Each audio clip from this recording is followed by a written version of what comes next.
Hello everyone, welcome to my channel education point. Education point में आपका स्वागत है। आज हम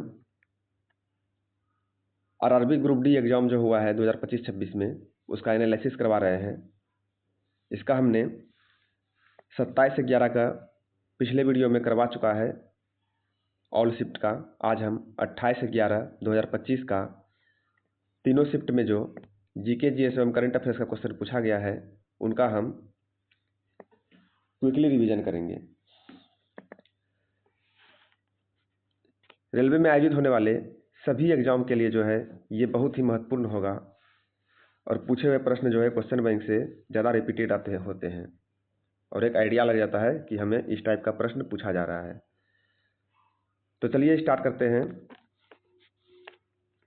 यदि आप हमारे चैनल को सब्सक्राइब नहीं किए तो कृपया हमारे चैनल को सब्सक्राइब कर लें एवं साइड में जो बेल आइकन है उन्हें भी प्रेस करें ताकि हमारे चैनल पर आने वाले सभी नए वीडियो का नोटिफिकेशन सबसे पहले आपको प्राप्त हो। इसका पीडीएफ जो है हमारे टेलीग्राम चैनल पर मिल जाएगा, जिसका लिंक जो है वीडियो के डिस्क्रिप्शन बॉक्स में दिया हुआ है।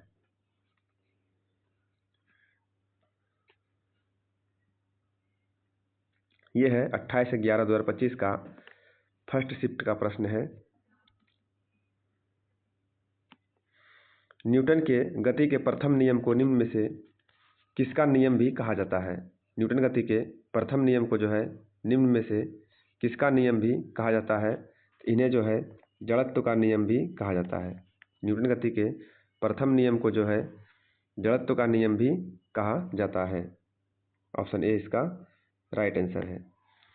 अगला प्रश्न है, जड़त्व और द्रव्यमान के बीच संबंध को दर्शाने के लिए एक छात्र फुटबॉल को किक मारने की कठिनाई की तुलना समान आकार के पत्थर को किक मारने से करता है। तो कौन सा मूलभूत सिद्धांत पत्थर को किक मारने से जुड़ी हुई कठिनाई और संभावित चोट को उचित ठहराता है? इसका राइट आंसर है ऑप्शन डी, पत्थर का द्रव्यमान अधिक होता है जिसके परिणाम स्वरूप अधिक जड़त्व होता है, अर्थात अपनी विनमावस्था को बदलने में अधिक प्रतिरोध करता है। ऑप्शन डी इसका राइट आंसर है। अगला प्रश्न है, जब बेरियम क्लोराइड जो है सोडियम सल्फेट के साथ अभिक्रिया करता है तो किस प्रकार की अभिक्रिया होती है? इसका राइट आंसर है ऑप्शन सी, इसमें जो है दोहरी विस्थापन की अभिक्रिया होती है। दोहरी विस्थापन की अभिक्रिया होती है। अगला प्रश्न है, निम्नलिखित में से कौन सा उदाहरण वास्तविक जीवन में लाइसोसोम की भूमिका को सर्वोत्तम रूप से दर्शाता है? निम्नलिखित में से कौन सा उदाहरण वास्तविक जीवन में लाइसोसोम की भूमिका को सर्वोत्तम रूप से दर्शाता है? तो ये दर्शाता है हानिकारक जीवाणुओं को निगलने तथा विघटित करने वाली एक श्वेत रुधिर कोशिका। हानिकारक जीवाणुओं को निगलने तथा विघटित करने वाली एक श्वेत रुधिर कोशिका। अगला प्रश्न है, तरंग का आयाम बढ़ने पर निम्नलिखित में से किसमें वृद्धि होती है? इसका राइट आंसर है ऑप्शन सी, तरंग की ऊर्जा में वृद्धि होती है। तरंग का आयाम बढ़ने पर जो है तरंग की ऊर्जा में वृद्धि होती है। हाइड्रा की मुकुलन प्रक्रिया में चरणों का अनुक्रम क्या है? हाइड्रा की मुकुलन प्रक्रिया में चरणों का अनुक्रम क्या है? इसका राइट आंसर है ऑप्शन डी, मुकुल आरंभ, मुकुल परिपक्वता, मुकुल वियोजन और नई व्यष्टि। मुकुल आरंभ, मुकुल परिपक्वता, मुकुल वियोजन और नई व्यष्टि। अगला प्रश्न है, पृथ्वी के गुरुत्वीय बल के संदर्भ में निम्नलिखित में कौन सा कथन सत्य है? पृथ्वी के गुरुत्वीय बल के संदर्भ में निम्नलिखित में से जो है कौन सा कथन सत्य है? तो इसका राइट आंसर है ऑप्शन ए, यह वस्तु के द्रव्यमान पर निर्भर करता है। यह वस्तु के द्रव्यमान पर निर्भर करता है। अगला प्रश्न है, एक धात्विक चालक का प्रतिरोध जो है किसके साथ बढ़ता है? तो ये बढ़ता है तापमान वृद्धि के साथ। तापमान वृद्धि के साथ एक धात्विक चालक का प्रतिरोध बढ़ता है। अगला प्रश्न है, निम्नलिखित कथनों में से कौन से कथन सही है? कथन एक है, एक सीधे धारावाही चालक के चारों ओर उत्पन्न चुंबकीय क्षेत्र रेखाएं तार के अनुदिश केंद्रित संकेंद्री वृत्त बनाती है। और दूसरा है, इन चुंबकीय क्षेत्र रेखाओं की दिशा दक्षिण हस्त अंगुष्ठ नियम का उपयोग करके निर्धारित की जा सकती है। इसका राइट आंसर है ऑप्शन सी, इसमें जो है कथन 1 और कथन 2 दोनों सही है। कथन 1 कथन 2 दोनों सही है। अगला प्रश्न है, निम्नलिखित रासायनिक अभिक्रिया का अवलोकन कीजिए। पहला H2S plus H2S plus I2 2HI plus S। निम्नलिखित में से कौन सा कथन इस रेडॉक्स अभिक्रिया का सही वर्णन करता है? तो इसका राइट आंसर है ऑप्शन बी, कथन 1 और 2 दोनों सही है। हाइड्रोजन सल्फाइड ऑक्सीकरण से सल्फर का हाइड्रोजन सल्फाइड जो है ऑक्सीकरण से सल्फर का निर्माण करता है। और दूसरा कथन है आयोडीन का अपचयन होता है जिससे हाइड्रोजन आयोडाइड बनाता है। अगला प्रश्न है, एक हाउसिंग सोसाइटी ने अपशिष्ट की 2 डिब्बों में पृथक करना शुरू किया है, हरा रसोई अपशिष्ट के लिए और नीला प्लास्टिक, धातु और कांच के लिए। इस प्रक्रिया का मुख्य लाभ क्या है? तो इसका राइट आंसर है ऑप्शन डी, इससे जो है अजैव निम्नीकरणीय अपशिष्ट को जैव निम्नीकरणीय अपशिष्ट से पृथक करने में सहायता प्राप्त होती है। अगला प्रश्न है, रदरफोर्ड के अल्फा कण प्रकीर्णन प्रयोग से निम्नलिखित में से किसकी खोज हुई? रदरफोर्ड के अल्फा कण प्रकीर्णन प्रयोग से निम्नलिखित में से किसकी खोज हुई है? तो इसमें जो है नाभिक की खोज हुई है, नाभिक की। नेक्स्ट प्रश्न है, सुकेंद्रीकरण कोशिका में मुख्य केंद्रक का कार्य क्या है? सुकेंद्रीकरण कोशिका में जो है केंद्रक का मुख्य कार्य क्या है? तो इसका राइट आंसर है ऑप्शन ए, कोशिका की जीवन प्रक्रियाओं को निर्देशित करना। कोशिका की जीवन प्रक्रियाओं को निर्देशित करना। निम्नलिखित में से कौन सा स्थितिज ऊर्जा का एक उदाहरण है? तो ये है एक मेज पर रखी हुई किताब स्थितिज ऊर्जा का उदाहरण है। एक मेज पर रखी हुई किताब जो है स्थितिज ऊर्जा का उदाहरण है। अगला प्रश्न है, जब श्वेत प्रकाश कांच के प्रिज्म पर आपतित होता है तो उसके सभी घटक रंगों में से बैंगनी रंग सबसे अधिक बंकन करता है, यह किस कारण होता है? यह होता है बैंगनी रंग की तरंगदैर्घ्य न्यूनतम होती है और इसलिए इसका अपवर्तनांक अधिकतम होता है। द्विखंडन के दौरान कितनी संतति कोशिकाएं बनती है? द्विखंडन के दौरान जो है 2 संतति कोशिकाएं बनती हैं। अगला प्रश्न है, अवतल लेंस द्वारा निर्मित प्रतिबिंब के संबंध में निम्नलिखित कथन में से कौन सा कथन सत्य है? तो इसका राइट आंसर है ऑप्शन सी, कथन 2 और 4 जो है सत्य है। कथन 2 और 4 सत्य है। अवतल लेंस द्वारा निर्मित प्रतिबिंब को पर्दे पर प्राप्त किया जा सकता है और निर्मित प्रतिबिंब सदैव बिंब के आकार की तुलना हो बड़ा होता है। ये दोनों कथन सत्य है।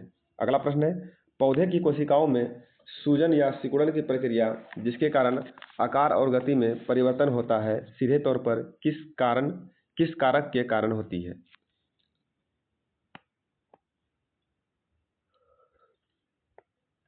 प्रश्न है, पौधे की कोशिकाओं में सूजन या सिकुड़न की प्रक्रिया जो है जिसके कारण आकार की गति में परिवर्तन होता है, सीधे तौर पर किस कारक के कारण होती है? तो ये होती है उनके आंतरिक जलांश में परिवर्तन के कारण। उनके आंतरिक जलांश में परिवर्तन के कारण। अगला प्रश्न है, किसी पदार्थ की अवस्था चाहे वह ठोस हो, द्रव हो या गैस हो, किसके द्वारा निर्धारित होती है? किसी पदार्थ की अवस्था चाहे ठोस हो या द्रव हो या गैस हो, वह किसके द्वारा निर्धारित होती है? इसका राइट आंसर है ऑप्शन डी, केवल ए और बी के द्वारा। केवल ए और बी के द्वारा, तापमान और दाब के द्वारा वो निर्धारित होती है। अगला प्रश्न है, सक्रियता श्रृंखला में सबसे नीचे पाई जाने वाली धातुएं जैसे सोना, चांदी, प्लेटिनियम आमतौर पर प्रकृति में किस अवस्था में पाई जाती है? तो ये पाई जाती है अपनी मुक्त अवस्था में। अपनी मुक्त अवस्था में ये पाई जाती है। अगला प्रश्न है, असंतृप्त कार्बन यौगिक का सुस्पष्ट अभिलक्षण क्या है? असंतृप्त कार्बन यौगिक का सुस्पष्ट अभिलक्षण क्या है? इसमें कार्बन परमाणुओं के बीच कम से कम एक द्वि या त्रिआबंध होता है। इसमें कार्बन परमाणुओं के बीच जो है कम से कम एक द्वि या त्रिआबंध होता है।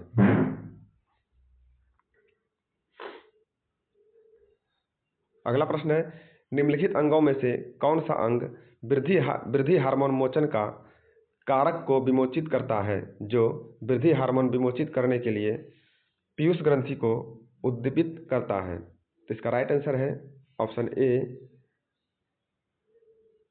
अधश्चेतक अर्थात हाइपोथैलेमस। अधश्चेतक अथवा हाइपोथैलेमस। अगला प्रश्न है, एक परवल अम्ल और एक परवल क्षार से बने लवण विलयन का पीएच मान लगभग कितना होता है? एक परवल अम्ल और एक परवल क्षार से बने लवण विलयन का पीएच मान कितना होता है? इसका पीएच मान होता है 7 के बराबर। 7 के बराबर इसका पीएच मान होता है।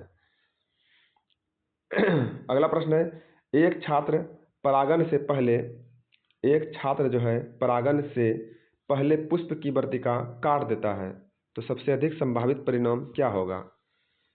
तो इसका राइट आंसर है ऑप्शन सी। इसमें जो है सबसे अधिक संभावित परिणाम होगा यह कि उसमें जो है निषेचन नहीं होगा।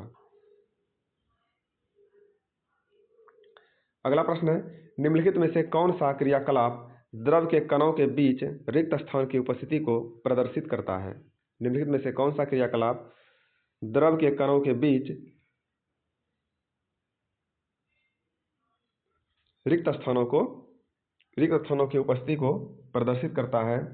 तो इसका राइट आंसर है ऑप्शन बी, चीनी में जल को घोलना।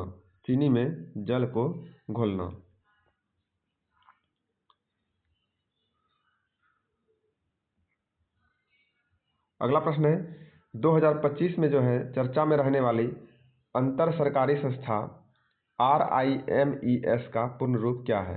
2025 में चर्चा में रही अंतर सरकारी संस्था RIMES का पूर्ण रूप क्या है? इसका राइट आंसर है ऑप्शन डी, इसका पूर्ण रूप है regional integrated multi hazard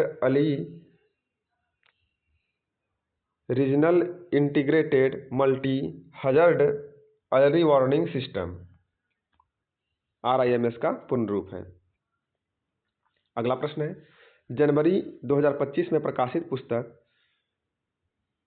to the seventh generation the journey of Christian Medical College Vellore किसने लिखी है? इसका राइट आंसर है ऑप्शन सी, ये लिखी है डॉक्टर VI माथन ने।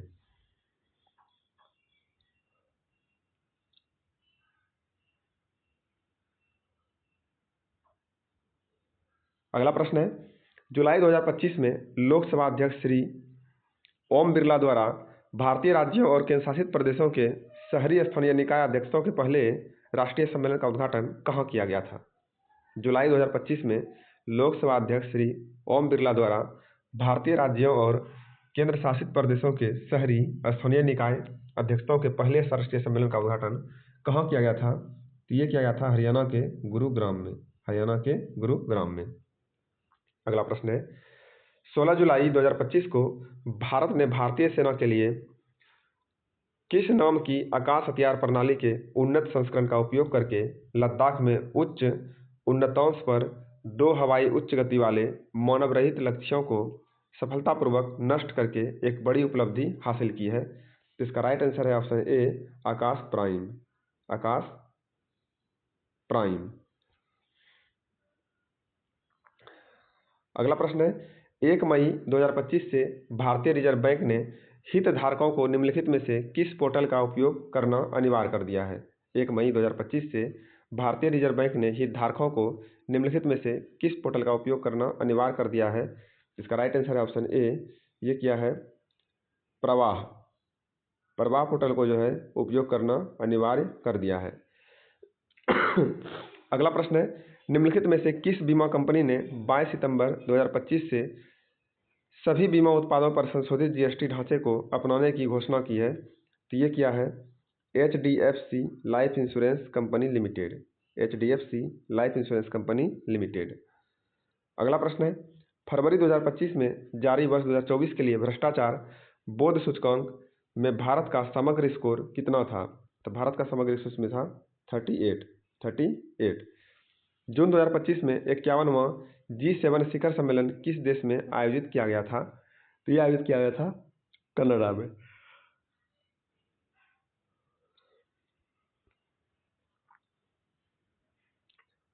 अगला प्रश्न है, जून 2025 में प्रकाशित संधारणीय विकास लक्ष्य national indicator framework progress report 2025 के अनुसार भारत की संस्थापित नवीकरणीय ऊर्जा क्षमता 2014-15 में 64.04 वाट प्रति व्यक्ति से बढ़कर 2024-25 में 156.31 वाट प्रति व्यक्ति हो गई है। यह वृद्धि जो है मुख्यतः किस संधारणीय विकास लक्ष्य का समर्थन करती है? तो ये करती है SDG7 का। अगला प्रश्न है, जून 2025 में भारत में पहली बार international big cat alliance assembly कहाँ आयोजित की गई थी? तो ये आयोजित किया गया था नई दिल्ली में। नई दिल्ली में जो है जून में पहली बार international big cat alliance assembly जो भारत में आयोजित की गई थी। अगला प्रश्न है, जून 2025 में किस SFI सदस्य को पहली बार सरपंच के रूप में चुना गया जो एक विद्यार्थी कार्यकर्ता है? तो इसका राइट आंसर है option C, Satyasa Leuva. Women's football awards 2025 में जो है किसे गेम चेंजर पुरस्कार से सम्मानित किया गया है? वुमेन फुटबॉल अवार्ड्स 2025 में जो है किसे गेम चेंजर पुरस्कार के लिए सम्मानित किया गया है? इसका राइट आंसर है ऑप्शन सी, ये किया गया है अनीता असांते को। अनीता असांते को जो है वुमेन्स फुटबॉल अवार्ड 2025 में गेम चेंजर पुरस्कार से सम्मानित किया गया है। ऑस्ट्रेलियन ओपन 2025 के फाइनल में मेडिसन कीज ने निम्नलिखित में से किसको हराया था? इन्होंने हराया था आर्यन सबलेंका को। आर्यन सबलेंका को इसने हरा दिया था। नेक्स्ट है, निम्नलिखित में से किस कोच को 2025 में पैरा शूटिंग के लिए द्रोणाचार्य पुरस्कार से सम्मानित किया गया है? तो इसका राइट आंसर है ऑप्शन सी, सुभाष राणा को। सुभाष राणा को जो है कोच के रूप में 2025 में पैरा शूटिंग के लिए द्रोणाचार्य पुरस्कार से सम्मानित किया गया। 2025 में जो है किस क्रिकेट खिलाड़ी को पद्मश्री से सम्मानित किया गया? 2025 में जो है किस क्रिकेट खिलाड़ी को पद्मश्री सम्मानित किया गया था? ये किया गया था रविंद्र चंद्र अश्विन को। रविंद्र चंद्र अश्विन को। अगला प्रश्न है, जून 2025 की भारत बाल संरक्षण रिपोर्ट के अनुसार बचाए गए 44,902 बच्चों में से कितने प्रतिशत बच्चे बाल श्रम की सर्वाधिक खराब दशा में पाए गए? तो ये पाया गया लगभग 90%।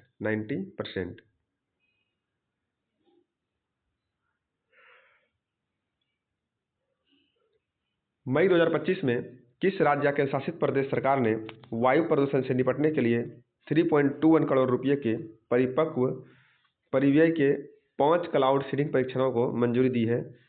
तो इसका राइट आंसर है ऑप्शन डी, दिल्ली ने।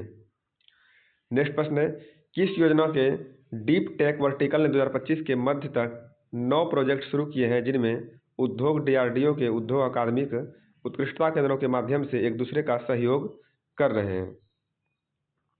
तो इसका राइट आंसर है ऑप्शन बी, प्रौद्योगिकी विकास निधि।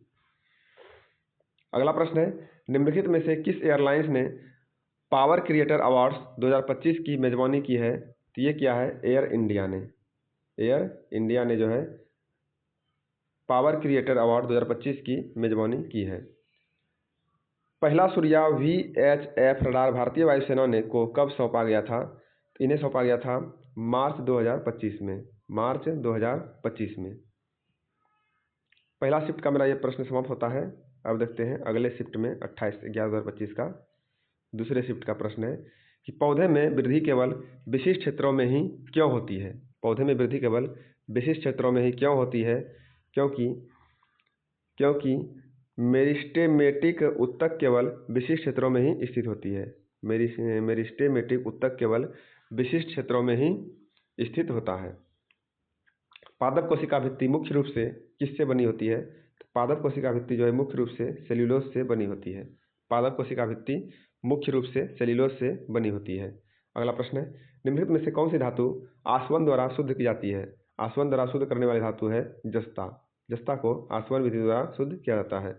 निम्नलिखित में से किस प्रक्रिया में पोषण नाल से अवशोषित पदार्थों का विभिन्न अंगों तक परिवहन होता है, जहां उनका उपयोग जटिल पदार्थ के निर्माण हेतु किया जाता है। ये है स्वांगीकरण। स्वांगीकरण। अगला प्रश्न है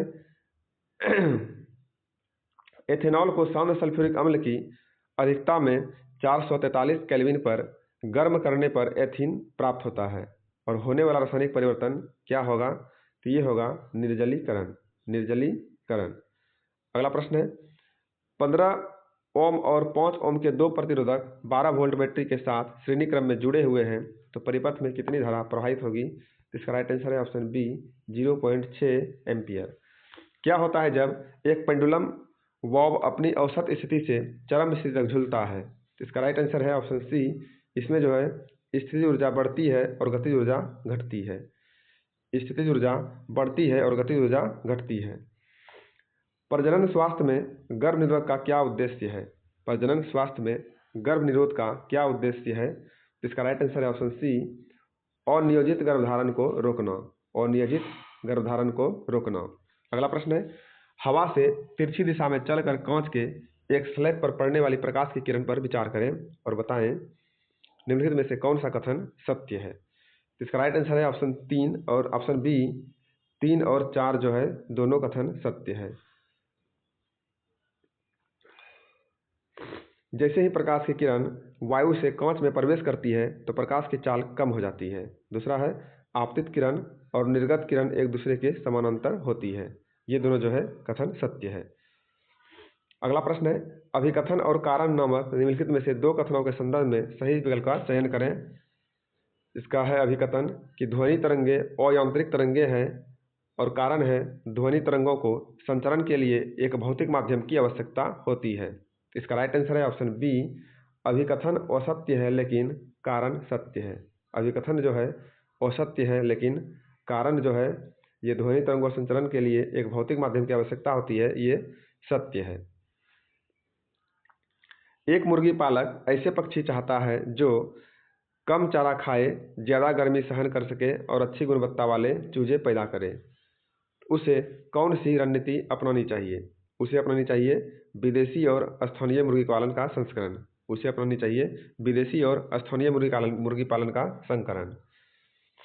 अगला प्रश्न है थॉमसन के परमाणु मॉडल के अनुसार निम्नलिखित में से कौन सा कथन सत्य है? और इसका राइट आंसर है ऑप्शन ए इलेक्ट्रॉन धनात्मक आवेशित गोले में यादृच्छिक रूप से प्रसारित होते हैं। ये कथन बिल्कुल सत्य है। अगला प्रश्न है निम्नलिखित में से कौन सा कथन सही है? और इसका राइट आंसर है ऑप्शन सी केवल ए और बी नंबर कथन जो है सही है। केवल ए और बी कथन सही है और सी नंबर कथन गलत है। घ्राण सूचकों का उपयोग किसी यौगिक की अम्लीय या क्षारीय प्रकृति की जांच के लिए किया जाता है। और दूसरा है लौंग का तेल एक घ्राण सूचक है। ये दोनों कथन जो है बिल्कुल सत्य है। अगला प्रश्न है आर्किमिडीज का सिद्धांत कहता है कि जब कोई पिंड किसी तरल पदार्थ में डूबा होता है तो उसे किसका अनुभव होता है? उसे जो है पिंड द्वारा विस्थापित द्रव के भार के बराबर ऊपर की ओर बल का अनुभव होता है। अगला प्रश्न है निम्नलिखित में से कौन सा कथन सबसे अच्छे ढंग से बताता है कि हार्मोनल गर्भ निरोधक गोलियों के दुष्प्रभाव क्यों हो सकते हैं? इसका राइट आंसर ऑप्शन सी वे प्राकृतिक हार्मोनल संतुलन को बाधित करती है और अन्य शारीरिक कार्यों को जो है प्रभावित करती है। उस तत्व की पहचान कीजिए जो प्रकृति में अणु के रूप में विद्यमान नहीं होता है। उस तत्व की पहचान कीजिए जो प्रकृति में अणु के रूप में विद्यमान नहीं होता है, तो वो तत्व है हीलियम। उस तत्व की पहचान कीजिए जो प्रकृति में अणु के रूप में विद्यमान नहीं होता है, तो वो तत्व है हीलियम। नेक्स्ट है निम्नलिखित में से कौन सा कथन ठीक प्रकार से वर्णन करता है कि ठोसों और द्रवों की तुलना में गैसों को आसानी से संपीड़ित किया जा सकता है? इसका राइट आंसर है ऑप्शन बी गैसों के कण शिथिल रूप से संकुलित होते हैं और उनमें अंतराणविक अंतराल अधिक होते हैं। अगला प्रश्न है निम्नलिखित में से कौन सा यौन संचारित रोग जीवाणु के कारण होता है? ये होता है सुजाक। सुजाक एक यौन संचारित रोग है। ये जो है जीवाणु के कारण होता है। इसको इंग्लिश में गोनोरिया भी कहते हैं। अगला प्रश्न है, एक गोलीय लेंस की वृत्ताकार बाह्य रेखा के प्रभावी व्यास को क्या कहते हैं? इसे कहा जाता है द्वारक। एक गोलीय लेंस की वृत्ताकार बाह्य रेखा के प्रभावी व्यास को क्या कहता है? उसे कहता है द्वारक। अगला प्रश्न है, निम्नलिखित में से कौन सा बड़े बांध का परिणाम नहीं है? निम्नलिखित में से कौन सा बड़े बांधों का परिणाम नहीं है? ये है वन रोपण। अगला प्रश्न है, कार्बन यौगिकों के संदर्भ में शाखित श्रृंखला संरचना की क्या विशेषता है?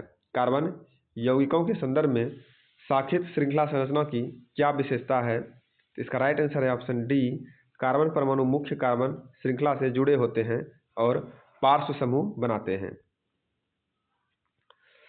अगला प्रश्न है, जब एथीन ब्रोमीन के साथ अभिक्रिया करता है तो किस उत्पाद का निर्माण होता है? जब एथीन ब्रोमीन के साथ अभिक्रिया करता है तो किस उत्पाद का निर्माण होता है? तो इसका राइट आंसर है ऑप्शन बी, इसमें जो है 1,2 डाइब्रोमोएथेन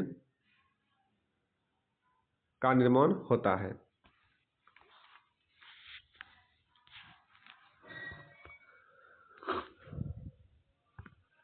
अगला प्रश्न है, निम्नलिखित में से कौन सा गति समीकरण कण के अंतिम वेग से स्वतंत्र है? और इसका राइट आंसर है ऑप्शन डी, s बराबर U T plus half A T square. s बराबर U T plus half A T square. Next है, कम द्रव्यमान और उच्च वेग वाली गोली समान चाल से फेंके गए भारी पत्थर की तुलना में लक्ष्य को अधिक गहराई तक भेद सकती है क्योंकि इसका जड़त्व जो है कम होता है। क्योंकि इसका जड़त्व कम होता है इसीलिए। निम्नलिखित में से कौन सा किसी पदार्थ का अभिलक्षणिक गुण धर्म है? तो इसका राइट आंसर है ऑप्शन डी, यह है प्रतिरोधकता।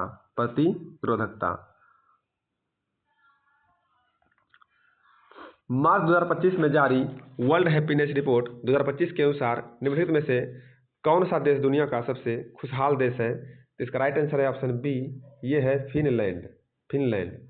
अगला प्रश्न है, अप्रैल 2025 में पहलगाम आतंकी हमले के बाद भारत सरकार ने भारत और पाकिस्तान की कौन सी सीमा चौकी बंद कर दी है? तो इसका राइट आंसर है ऑप्शन डी, अटारी बाघा बॉर्डर को जो है बंद कर दिया है। अगला प्रश्न है, जुलाई 2025 में किस जांच प्राधिकरण ने कर्नाटक में 24 करोड़ रुपये से अधिक की बेहिसाब परिसंपत्ति का पता लगाया?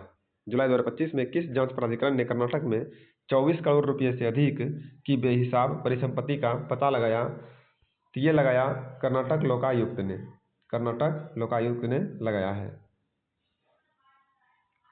अगला प्रश्न है, 29 जुलाई से 1 अगस्त 2025 तक दिल्ली एनसीआर में आयोजित मेगा आपदा प्रबंधन अभ्यास का नाम क्या है? तो इसका नाम है अभ्यास सुरक्षा चक्र। अगला प्रश्न है, 2025 कलिंगा सुपर कप में कौन सी टीम उप विजेता रही है? इसमें जो है जमशेदपुर उप विजेता रही है, जमशेदपुर FC उप विजेता रही है।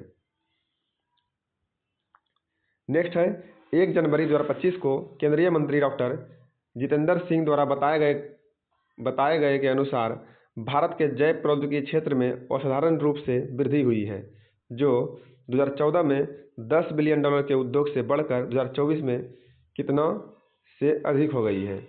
इसका राइट आंसर है ऑप्शन सी, $130 बिलियन। अप्रैल 2025 में लॉरियस वर्ल्ड स्पोर्ट अवार्ड में किस टीम को टीम ऑफ द ईयर से सम्मानित किया गया है?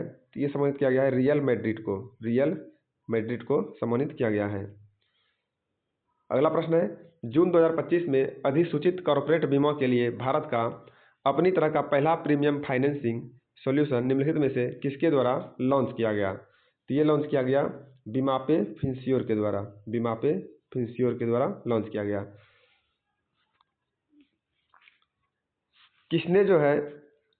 किसने 25 मीटर पूल में 48 घंटे में सबसे अधिक दूरी तक तैरने का विश्व रिकॉर्ड बनाया है और केवल 2 दिनों में 149.02 किलोमीटर यानी 92.59 मील की आश्चर्यजनक दूरी तय की है? तो ये है कैरोलिना स्पेनियाक, ये एक महिला है। अगला प्रश्न है, 14 मई 2025 को भारत के 52वें न्यायाधीश कौन बने हैं? तो ये बना था भूषण रामकृष्ण गवई, BR गवई। और अभी जो है 53वां मुख्य न्यायाधीश है वर्तमान में, वो है सूर्यकांत, जस्टिस सूर्यकांत। मार्च 2025 में निम्नलिखित में से किस योजना के तहत सरकार ने 100 तटीय मछुआरा गांवों की पहचान की है जिन्हें जलवायु अनुकूल तटीय मछुआरा गांवों के रूप में विकसित किया जाएगा? तो ये है प्रधानमंत्री मत्स्य संपदा योजना, प्रधानमंत्री मत्स्य संपदा योजना। अगला प्रश्न है startup blink global startup ecosystem index 2025 के अनुसार 2025 में जो है दुनिया के शीर्ष स्टार्टअप शहरों में कौन सा भारतीय शहर शीर्ष स्थान पर रहा है? ये रहा है बेंगलुरु। बेंगलुरु जो है इसमें शीर्ष स्थान पर रहा है। भारत में वर्ष 2025 में विश्व हिंदी दिवस किस तिथि को मनाया गया? तो ये मनाया गया है 10 जनवरी को। 10 जनवरी को विश्व हिंदी दिवस मनाया गया है। मई 2025 में UNESCO Guillermo Cano World Press Freedom Prize किसे प्रदान किया गया है? तो ये प्रदान किया गया है ला प्रेंसा को। भारतीय रिजर्व बैंक के निर्देशानुसार सभी बैंकों को 31 अक्टूबर 2025 तक किस नए डोमेन पर माइग्रेट करना होगा? इसका राइट आंसर है ऑप्शन बी .bank.in। 2025 में भारत का पहला चिड़ियाघर आधारित वन्यजीव बायो बैंक कहाँ स्थापित किया गया है? ये स्थापित किया गया है Padmaja Naidu Himalayan zoological park, Padmaja Naidu Himalayan zoological park. युवा मामले और खेल मंत्रालय द्वारा पूर्व खिलाड़ी सशक्तिकरण प्रशिक्षण कार्यक्रम आधिकारिक तौर पर कब शुरू किया गया था? ये शुरू किया गया था 2024 में शुरू किया गया था। कर्नाटक 2025-26 राज्य में बजट में अल्पसंख्यकों के लिए 50,000 सामूहिक विवाह प्रोत्साहन की योजना की घोषणा किया है। ये किसने किया है? ये किया है सिद्धारमैया ने।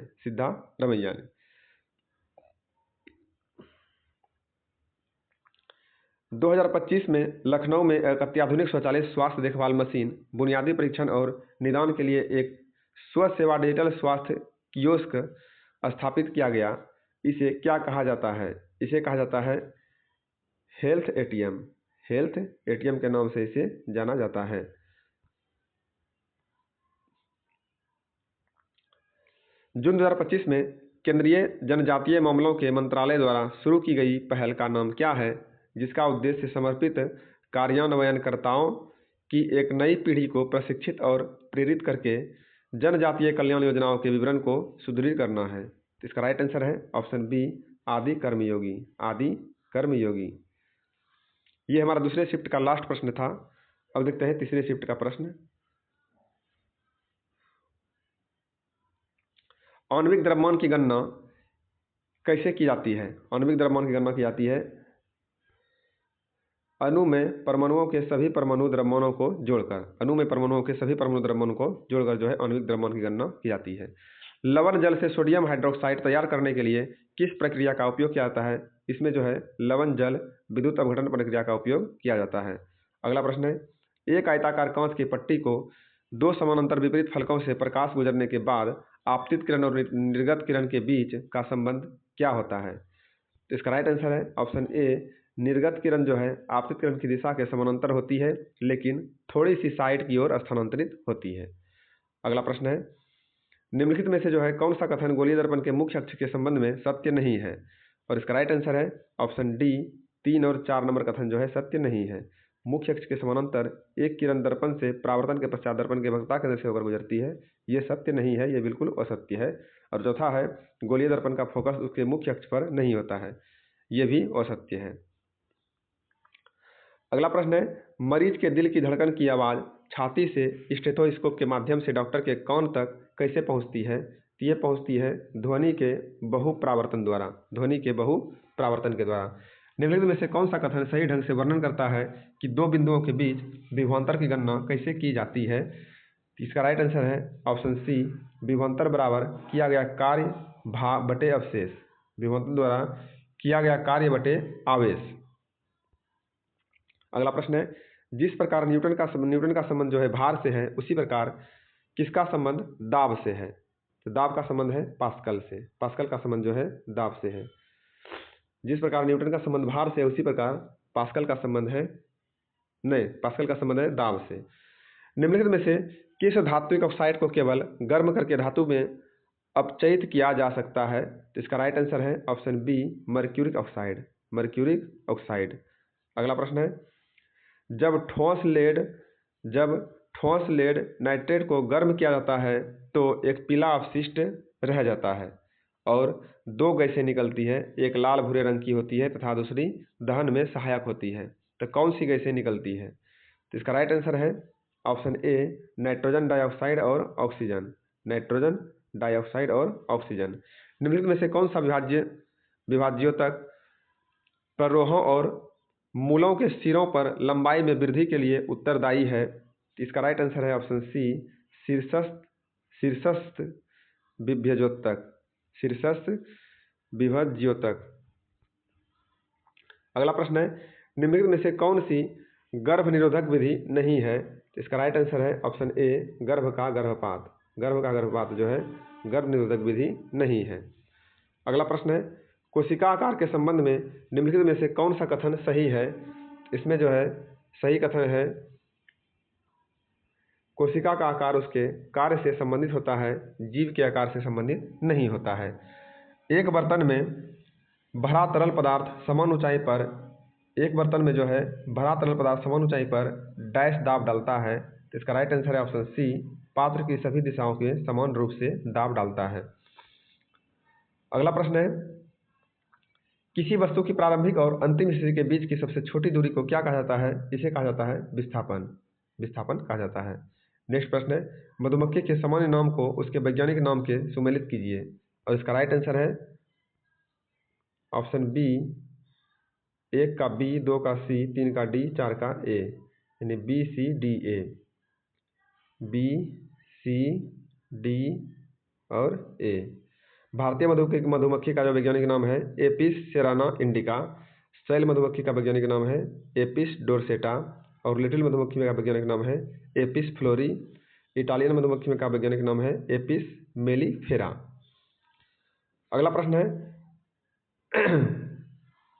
पुष्पीय पौधों में कायिक प्रबंधन का निम्नलिखित में से कौन सा लाभ है? तो इसका राइट आंसर है ऑप्शन ए, ये बीज द्वारा उत्पादित पौधे की तुलना में पहले फूल और फल दे सकते हैं।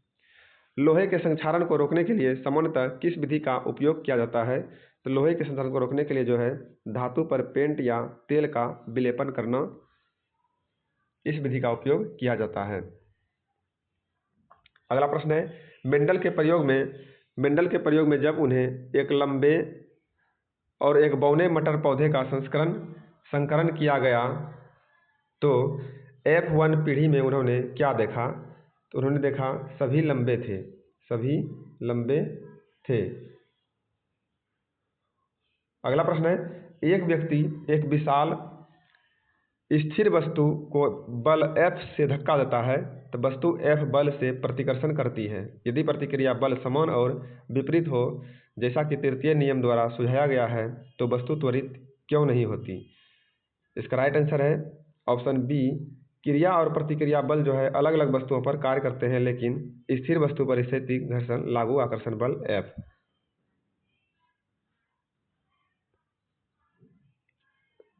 F को संतुलित करता है। अगला प्रश्न है, विद्युत परिपथ में जो है प्लग कुंजी का क्या उद्देश्य है? तो इसका उद्देश्य है यह परिपथ को जोड़ने और वियोजित करने में मदद करता है। नेक्स्ट है, निम्नलिखित में से कौन सी धातु जल के साथ अत्यधिक तीव्रता से अभिक्रिया करती है? तो ये है सोडियम जो है जल के साथ अत्यधिक तीव्र गति से अभिक्रिया करती है। कोलाइडी कण जो है किसके द्वारा पृथक होते हैं? कोलाइडी कण पृथक होते हैं अपकेंद्रन के द्वारा पृथक होते हैं। नेक्स्ट है, किस कोशिकाओं को कोशिका की आत्महत्या थैली कहा जाता है? कोशिका की आत्महत्या थैली कहा जाता है लाइसोसोम को जो है कोशिका की आत्मघाती थैली कहा जाता है। किसी बल द्वारा किया गया कार्य धनात्मक तब कहा जाता है जब बल का एक अवयव विस्थापन की दिशा में होता है।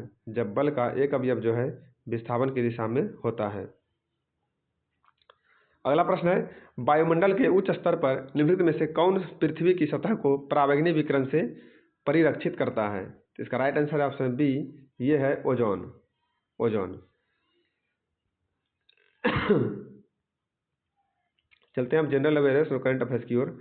कौन सा भारतीय शहर प्रमाणित ग्रीन म्यूनिसिपल बॉन्ड जारी करने वाला पहला शहर बना? इसका राइट आंसर है ऑप्शन बी, ये बन गया है गाजियाबाद। गाजियाबाद। फरवरी 2025 में रिलीज हुई फिल्म छावा के निर्देशक कौन हैं? फरवरी 2025 में जो रिलीज हुई फिल्म थी छावा, उसके निर्देशक हैं लक्ष्मण उतेकर। लक्ष्मण उतेकर। अगला प्रश्न है, अप्रैल 2025 में भारतीय रिजर्व बैंक द्वारा घोषित संशोधित नीतिगत रेपो दर कितनी है? तो ये है 6%। 6%। नेक्स्ट है, दोहा डायमंड लीग 2025 में किसने जेवलिन में 90.23 भाला फेंक में रिकॉर्ड बनाया है? तो ये बनाया है नीरज चोपड़ा ने। नीरज चोपड़ा ने एकमात्र भाला फेंक खिलाड़ी है भारत का, जो कि विश्व पूरा प्रसिद्ध है, नीरज चोपड़ा। 9 जून 2025 को एक समाचार अपडेट के अनुसार हाई सी ट्रीटी कितने देशों द्वारा अनुसमर्थित होने के 120 दिन बाद लागू होगी?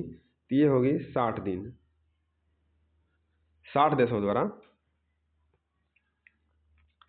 अगला प्रश्न है, पृथ्वी विज्ञान मंत्रालय के अनुसार भारत में भूकंपीय वेधशालाओं की संख्या 2014 में 80 से बढ़कर फरवरी 2025 में कितनी हो गई है? तो ये हुई है 168। 168।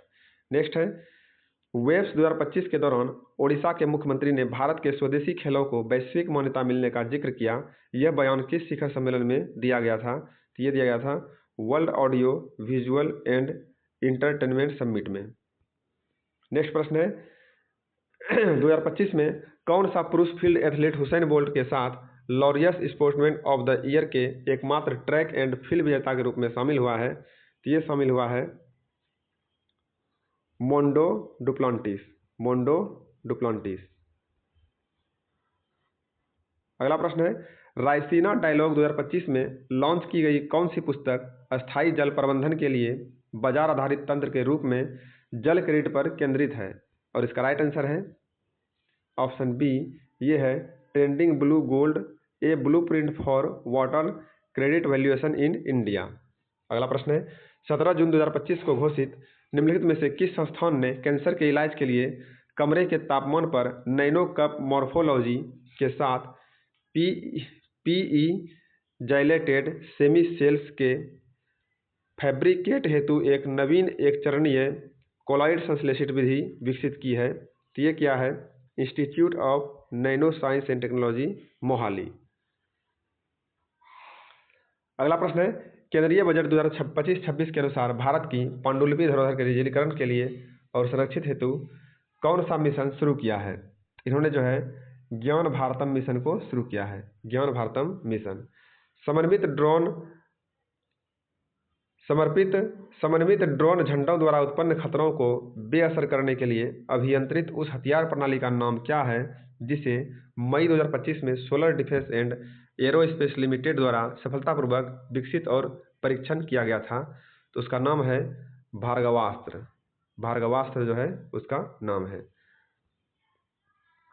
अगला प्रश्न है, अप्रैल 2025 में 32वें एलेट्स विश्व शिक्षा शिखर सम्मेलन की मेजबानी किस देश के द्वारा की गई? ये की गई संयुक्त अरब अमीरात के द्वारा। संयुक्त अरब अमीरात के द्वारा। अगला प्रश्न है, फरवरी 2025 में प्रकाशित रामसर सूचना पत्रक के अनुसार तमिलनाडु में किस पक्षी अभ्यारण्य को रामसर स्थल के रूप में नामित किया गया है? तो ये नामित किया गया है सक्कर कोट्टई पक्षी अभ्यारण्य। सक्कर कोट्टई पक्षी अभ्यारण्य जो कि तमिलनाडु में स्थित है। अगला प्रश्न है, जून 2025 में बेंगलुरु के किस स्टेडियम के पास भगदड़ मची थी? तो ये मची थी M Chinnaswamy stadium. M Chinnaswamy stadium के पास। नेक्स्ट है, ऑस्ट्रेलियन ओपन 2025 में विमेन सिंगल का खिताब किसने जीता है? तो ये जीता है मैडिसन कीज। मैडिसन कीज ने जीता है ऑस्ट्रेलियन ओपन 2025 में विमेन सिंगल्स का खिताब।